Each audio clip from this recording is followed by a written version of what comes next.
ಆಸ್ಪತ್ರೆಯಿಂದ ಹೊರಟಿದ್ದಾರೆ ದರ್ಶನ್. ಈಗ ಬರ್ತಾ ಇರತಕ್ಕಂಥ ಮಾಹಿತಿಯ ಪ್ರಕಾರ ಅವರ ಪತ್ನಿ ಮಗ ವಿನೀಶ್ ಹೆಗಲ ಮೇಲೆ ಕೈ ಹಾಕ್ಕೊಂಡು ಕಾರನ್ನು ಹತ್ತಿದ್ದಾರೆ ದರ್ಶನ್.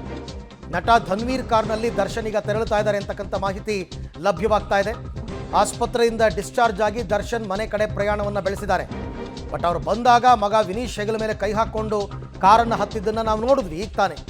ಧನ್ವೀರ್ ಕಾರ್ನಲ್ಲಿ ಈಗ ಅವ್ರು ಹೋಗ್ತಾ ಇದ್ದಾರೆ. ಅವ್ರಿಗೆ ರೆಸ್ಟ್ ಬೇಕಾಗಿರ್ಬೋದು, ರೆಸ್ಟ್ ಮಾಡ್ಬೋದು, ಅವರ ಪತ್ನಿಯ ಫ್ಲ್ಯಾಟ್ಗೆ ಅವ್ರು ಹೋಗ್ಬೋದು, ಎಲ್ಲವೂ ಫೈನ್.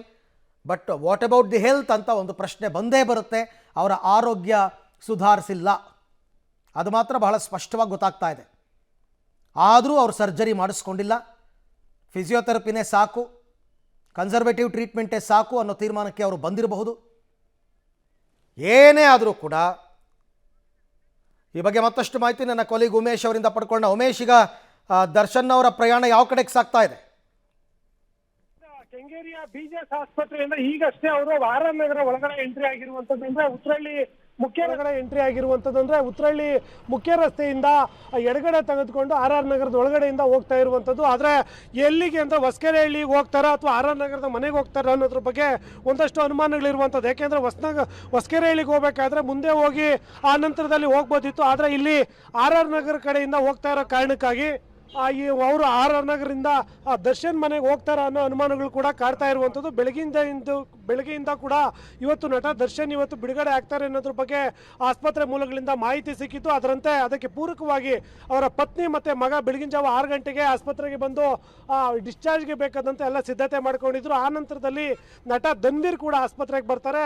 ಆಸ್ಪತ್ರೆಗೆ ಬಂದ ನಂತರದಲ್ಲಿ ಕೆಲವೇ ನಿಮಿಷಗಳ ಹಿಂದೆ ಅವರ ಸಹೋದರ ದಿನಕರ್ ಎಲ್ಲರೂ ಕೂಡ ಆಸ್ಪತ್ರೆಗೆ ಬಂದು ಕರೆಕ್ಟಾಗಿ 11 ಗಂಟೆ ಸುಮಾರಿಗೆ ಅವರನ್ನು ಅಲ್ಲಿಂದ ಡಿಸ್ಚಾರ್ಜ್ ಮಾಡಿಕೊಂಡು ಹೊರಟಿರುವಂಥದ್ದು. 3 ಕಾರುಗಳಲ್ಲಿ ಅವರ ಆಪ್ತರು, ಕುಟುಂಬಸ್ಥರು ಕೂಡ ದರ್ಶನ್ ಜೊತೆಗೆ ಹೋಗ್ತಾ ಇದ್ದಾರೆ. ಆದರೆ ಎಲ್ಲಿಗೆ ಹೋಗ್ತಾರೆ ಅನ್ನೋದ್ರ ಬಗ್ಗೆ ಇನ್ನೂ ಕೂಡ ಗೊತ್ತಾಗಬೇಕಾಗಿರುವಂಥದ್ದು. ಸಾಮಾನ್ಯವಾಗಿ ಮಾಹಿತಿ ಇರೋ ಪ್ರಕಾರ ಅವರ ಪತ್ನಿ ಹೊಸಕೆರೆಹಳ್ಳಿರುವಂಥ ಅವ್ರ ಪತ್ನಿ ಫ್ಲ್ಯಾಟಿಗೆ ಹೋಗ್ತಾರೆ. ಅದೇ ಕಾರಣಕ್ಕೆ ಅವ್ರದ್ದೇ ಜೊತೆಗೆ ಒಟ್ಟಿಗೆ ಕಾರಲ್ಲಿ ಕೂತಿದ್ದಾರೆ ಅನ್ನೋ ಮಾಹಿತಿ ಇದೆ. ಇವತ್ತು ಒಳಗಡೆ ಈಗ ಆ ನಂತರದಲ್ಲಿ ಅವರು ಹೊಸಕೆರೆಹಳ್ಳಿ ಮೇನ್ ರೋಡಿಂದ ಎಡಗಡೆ ತಗೊಂಡು ಆರ್.ಆರ್. ನಗರದ ಒಳಗಡೆ ಬರ್ತಾ ಇರುವುದರೆ ಆರ್.ಆರ್. ನಗರದ ಒಳಗಡೆಯಿಂದ ಯಾವ ರೀತಿ ಅಂದರೆ ಇಲ್ಲೇ ಅವ್ರು ಆರ್.ಆರ್. ನಗರದಲ್ಲಿ ಮನೆ ಇರೋ ಕಾರಣಕ್ಕಾಗಿ ಮನೆಗೆ ಹೋಗ್ತಾರಾ ಅಥವಾ ಹೊಸಕೆರೆಹಳ್ಳಿಯ ಫ್ಲ್ಯಾಟ್ಗೆ ಹೋಗ್ತಾರಾ ಅನ್ನೋದು ಇನ್ನಷ್ಟೇ ಗೊತ್ತಾಗಬೇಕಾಗಿದೆ. ಅವ್ರು ಮತ್ತೆ ಹೊರಗಡೆ ಬಂದಂಥ ವೇಳೆಯಲ್ಲೂ ನಟ ದರ್ಶನ್ ಮುಂಚೆ ಏನು ನಡೆಯೋಕ್ಕೆ ಕಷ್ಟಪಡ್ತಿದ್ರು ಅಥವಾ ಬೆನ್ನು ನೋವಿತ್ತು, ಅದೇ ರೀತಿಯ ಪರಿಸ್ಥಿತಿಯಲ್ಲೂ ಕೂಡ ಇವತ್ತೇ ಈಚೆ ಬರ್ತಾ ಇರುವಂಥದ್ದು. ಈಚೆ ಬಂದಂಥ ವೇಳೆಯಲ್ಲೂ ಕೂಡ ಅವರ ಮಗ ವಿನೀಶ್ ಏನಿದ್ರು ಅವರ ಹೆಗಲ ಮೇಲೆ ಕೈ ಹಾಕ್ಕೊಂಡು ನಿಧಾನವಾಗಿ ಒಂದು ರೀತಿಯಾಗಿ ಪ್ರಾರಂಭದಲ್ಲಿ ಯಾವಾಗ ಆಸ್ಪತ್ರೆಗೆ ಹೋಗುವ ಸಂದರ್ಭದಲ್ಲಿ ಬಿಜೆಎಸ್ಗೆ ಯಾವ ರೀತಿ ಪರಿಸ್ಥಿತಿಯ ದರ್ಶನ್ ಕಾಣ್ತಾ ಇದ್ರು, ಇವತ್ತು ಕೂಡ ಅದೇ ರೀತಿಯ ಪರಿಸ್ಥಿತಿಯಲ್ಲಿ ನಟ ದರ್ಶನ್ ಕಾಣಿಸಿದ್ರು. ಆನಂತರದಲ್ಲಿ ಮಗನ ಸಪೋರ್ಟ್ ಇಂದ ಕಾರಿನೊಳಗೆ ಎತ್ತಿ ಈಗ ಕಾರಿನಲ್ಲಿ 3 ಕಾರುಗಳಲ್ಲಿ ಈಗ ಆರ್.ಆರ್. ನಗರದಲ್ಲಿ ಹೋಗ್ತಾ ಇದ್ದಾರೆ. ಅರವಿಂದ್, ಓಕೆ, ಥ್ಯಾಂಕ್ ಯು ತಮ್ಮೆಲ್ಲ ಮಾಹಿತಿಗೆ ಉಮೇಶ್, ಧನ್ಯವಾದ. ಸೊ ಈಗ ಅವ್ರು ಹೋಗ್ತಿರೋ ರಸ್ತೆಯ ದಿಕ್ಕುಗಳನ್ನು ನೋಡಿದ್ರೆ ಅವರು ಆರ್.ಆರ್. ನಗರ ಮನೆಗೂ ಹೋಗ್ಬೋದು ಅಥವಾ ಅಲ್ಲಿಂದ ಮುಂದಕ್ಕೆ ಹೋಗಿ ಹೊಸಕೆರೆ ಹಳ್ಳಿಗೆ ವಿಜಯಲಕ್ಷ್ಮಿ ಫ್ಲ್ಯಾಟ್ಗೂ ಹೋಗ್ಬೋದು.